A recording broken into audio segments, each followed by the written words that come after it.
అందరికీ నమస్కారం అండి. నేను మీ ఉమామహేశ్వరిని. చూసారు గదండీ! ఇది మా ములక్కాయ చెట్టండి. నేలలోనే పాతాను.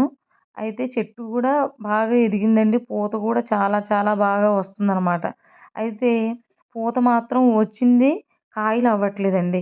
మీకెవరికైనా తెలిస్తే కాస్త అంటే నేలలో ఏమన్నా వెయ్యాలా? ఎన్ని వేసినా గూడా అసలు కాయ మాత్రం అవ్వట్లేదండి. పూత కూడా చూపిస్తాను చూడండి. పూత చూసారా? ఎంత ప్రతి కొమ్మకి పూతొచ్చేసిందండి. కాయలు మాత్రం రావట్లేదు. ఓసారి, 2 సార్లయితే 1, 2 కాయలు కాసిందండి.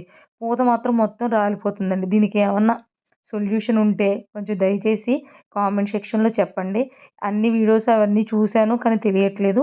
అందుకే మిమ్మల్ని సలహా అడుగుతున్నానండి. ఎవరికైనా తెలిస్తే దయచేసి మా ములక్కాయ చెట్టుకి ఏమన్నా వెయ్యాలా? ఏమన్నా వేస్తే కాయలు కాస్తాయా? కొంచెం చెప్పండి. దీని గురించి నేను చాలా చాలా బాధపడుతున్నానండి. దయచేసి చెప్పండి. ఉంటానండి. మీ ఉమామహేశ్వరి.